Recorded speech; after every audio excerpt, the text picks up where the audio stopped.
اور ان کے بعد بدنصیب لوگ پیدا ہوئے جن کو مالک نے باغ کے اندر آنے سے روک دیا۔ خدا کسی ذی استعداد کی استعداد کو ضائع نہیں کرتا، اور کسی سچے طالب پر اس کے فیض کا دروازہ بند نہیں ہوتا۔ اور اگر کسی کے خیال باطل میں یہ سمایا ہوا ہے کہ کسی وقت کسی زمانے میں فیوض الہی کا دروازہ بند ہو جاتا ہے اور ذی استعداد لوگوں کی کوششیں اور محنتیں ضائع جاتی ہیں، تو اس نے اب تک خدا تعالیٰ کا قدر شناخت نہیں کیا،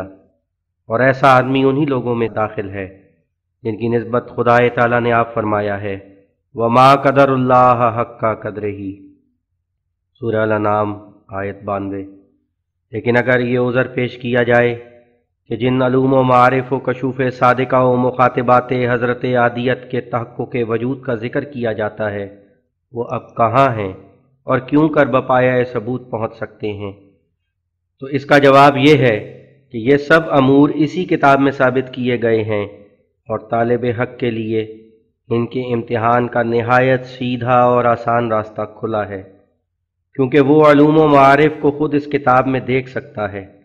اور جو کشوف صادقہ اور اخبار غیبیہ اور دوسرے خوارق ہیں وہ غیر مذہب والوں کی شہادت سے اس پر ثابت ہو سکتے ہیں، یا وہ آپ ہی ایک عرصے تک صحبت میں رہ کر یقین کامل کے مرتبے تک پہنچ سکتا ہے۔ اور جو دوسرے لوازم اور خصوصیات اسلام ہیں وہ بھی سب صحبت سے کھل سکتے ہیں، لیکن اس جگہ یہ بھی یاد رکھنا چاہیے کہ جو کچھ عجائب و غرائب اہل حق پر منکشف ہوتے ہیں اور جو کچھ برکات ان میں پائے جاتے ہیں وہ کسی طالب پر تب کھولے جاتے ہیں کہ جب وہ طالب کمال صدق اور اخلاص سے بنیت ہدایت پانے کے رجوع کرتا ہے، اور جب وہ ایسے طور سے رجوع کرتا ہے تو تب جس قدر اور جس طور سے انکشاف مقدر ہوتا ہے وہ با ارادہ خالص الہی ظہور میں آتا ہے۔ اگر جس جگہ سائل کے صدق اور نیت میں کچھ فطور ہوتا ہے اور سینہ خلوص سے خالی ہوتا ہے تو پھر ایسے سائل کو کوئی نشان دکھلایا نہیں جاتا۔ یہی عادت خداوند تعالیٰ کی انبیاء کرام سے ہے، جیسا کہ یہ بات انجیل کے مطالعے سے نہایت ظاہر ہے کہ کئی مرتبہ یہودیوں نے مسیح سے کچھ معجزہ دیکھنا چاہا تو اس نے معجزہ دکھلانے سے صاف انکار کیا اور کسی گزشتہ معجزے کا بھی حوالہ نہ دیا۔ چنانچہ مرکز کی انجیل کے 8 باب اور 12 آیت میں بھی اسی کی تصریح ہے، اور عبارت مذکور یہ ہے، تب فریسی نکلے اور اس سے یعنی مسیح سے حجت کر کے اس کے امتحان کے لیے آسمان سے کوئی نشان چاہا۔ اس نے اپنے دل میں آہ کھینچ کر کہا، زمانے کے لوگ کیوں نشان چاہتے ہیں؟ میں تم سے سچ کہتا ہوں کہ اس زمانے کے لوگوں کو کوئی نشان دیا نہ جائے گا۔ سو اگرچہ بظاہر دلالت عبارت اسی پر ہے کہ مسیح سے کوئی معجزہ صادر نہیں ہوا، لیکن اصلی معنی اس کے یہی ہیں کہ اس وقت تک مسیح سے کوئی معجزہ ظہور میں نہیں آیا تھا، تب ہی اس نے کسی گزشتہ معجزے کا حوالہ نہیں دیا، کیونکہ یہود میں صاحب صدق اور اخلاص کم تھے تا کسی کے حسن ارادت کے لحاظ سے کوئی معجزہ ظہور میں آتا۔ لیکن اس کے بعد جب لوگ صاحب صدق اور ارادت پیدا ہو گئے اور طالب حق بن کر مسیح کے پاس آئے تو وہ معجزات دیکھنے سے محروم نہیں رہے۔ چنانچہ یہودا اسکریوتی کی خراب نیت پر مسیح کا مطلع ہو جانا یہ اس کا ایک معجزہ ہی تھا، جو اس نے اپنے شاگردوں اور صادق الاعتقاد لوگوں کو دکھلایا، اگرچہ اس کے دوسرے سب عجیب کام بباعث قصہ حوض اور بوجہ آیت مذکورہ بالا کے مخالف کی نظر میں قابل انکار اور محل اعتراض ٹھہر گئے اور اب بطور حجت مستعمل نہیں ہو سکتے، لیکن معجزہ مذکورہ بالا منصف مخالف کی نظر میں بھی ممکن ہے کہ ظہور میں آیا ہو۔ غرض معجزات اور خوارق کے ظہور کے لیے طالب کا صدق اور اخلاص شرط ہے، اور صدق اور اخلاص کے یہی آثار و علامات تھے کہ کینہ اور مکابرہ درمیان نہ ہو، اور صبر اور ثبات اور غربت اور تذلل سے بنیت ہدایت پانے کے کوئی نشان طلب کیا جائے، اور پھر اس نشان کے ظہور تک صبر اور ادب سے انتظار کیا جائے تا خداوند کریم وہ بات ظاہر کرے جس سے طالب صادق یقین کامل کے مرتبے تک پہنچ جائے۔ غرض ادب اور صدق اور صبر